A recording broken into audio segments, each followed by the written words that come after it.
Hi there, folks. Welcome to another episode of Michael in the Backyard. I got Dad Backyard in with me today.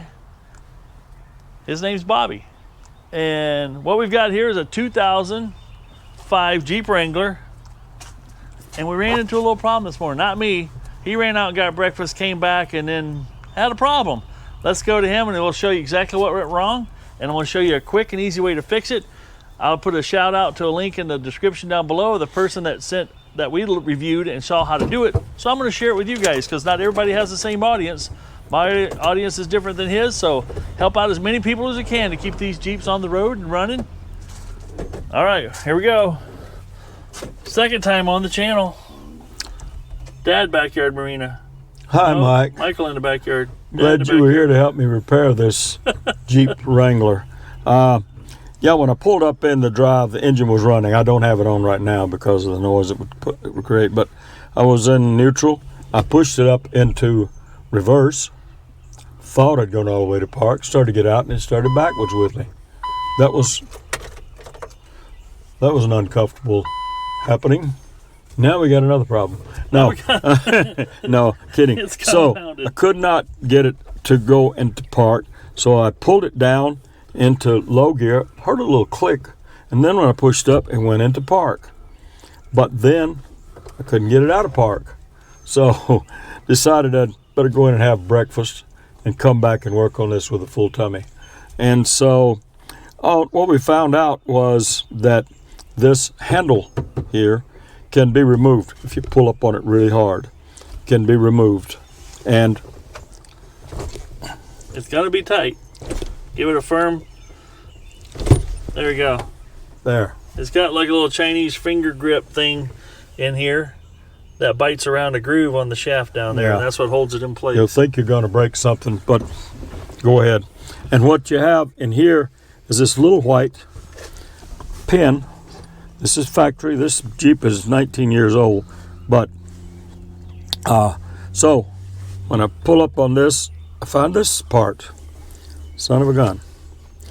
And I can't get down in there to get that part out with doing a major disassembly, and really don't need to, because this, let's turn this right around, and that is down in the shaft, we believe. Looking at it with a flashlight, we can see the other end of a broke off piece, the other end of this piece right here on this end, flush with that little square piece. That's a little bit chintzy there, yep, in my opinion. It's plastic, it is. It's going to break over time, fatigue and break. Right. Now, this piece fits into this hole right here. Yep. And when you press the button, it will operate that. And push down and press on something that is on the other end of this. Now, it's broken off and it's down in there and I can't get it out, and I'm not going to spend all the time and the money to do that. So you can see that the way this is made, and theoretically, because this is curved, the shifter is curved, then apparently the engineers who designed this decided this needed to be flexible enough to make the curve. Truth of the matter is, you don't really have to be flexible enough to make the curve. Take this piece out and get you a Chinese chopstick and break it off. Use the large squared end of the chopstick. It'll fit down in there, and I'll show you in just a moment. It'll fit down in there. We lay this piece aside. We put this up in the hole that's there. See, here's the operation. Because all we're having to do is make a mechanism down there release so that I'll be able to operate the shifter. Pop back in place. Pop back in place, easy peasy. And now, that won't work. Well, you have to have the switch on. You have to have the brake depressed, and voila, we're back in business. Such a simple thing. And I like simple. Complication bothers me. But this is, now we're back in operation. And I can drive my wonderful old Jeep with 172,000 miles on it. And it runs and drives good. It's got the inline 4-liter 6-cylinder engine, and uses no oil, runs good, starts up.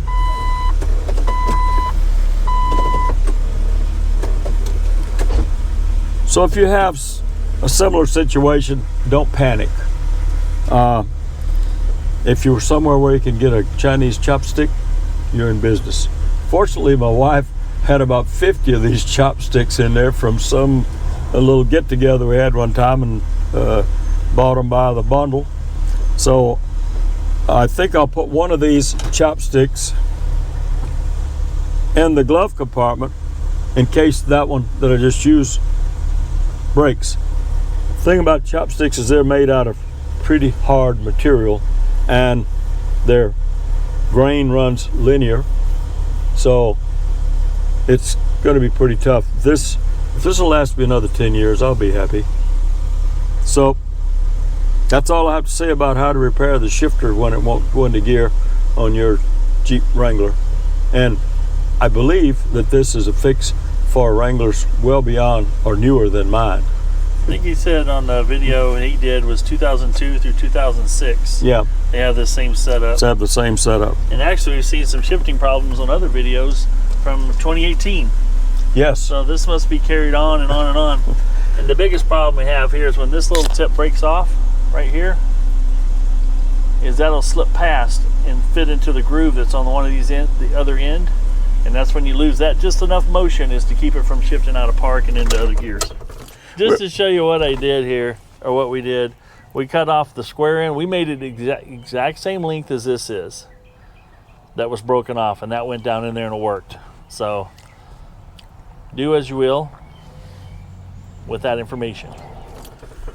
So what do you guys think about that? Pretty easy DIY. A little bit of Chinese wood, fixing some American-made vehicle. We'll talk Crazy. about my contract. Your what? We'll talk about my video Talk contract. about your video contract. How much I'm going to get paid for doing this. The man wants to be paid. So you guys like, subscribe, and share as much as you like, because I gotta pay this guy now. I'm retired. I'm on fixed income. He's tired. He's on a fixed income. Thank you, folks, for watching. Remember, if it ain't broke, fix it till it is. We'll see you on the next video. This is Michael, and I'm out.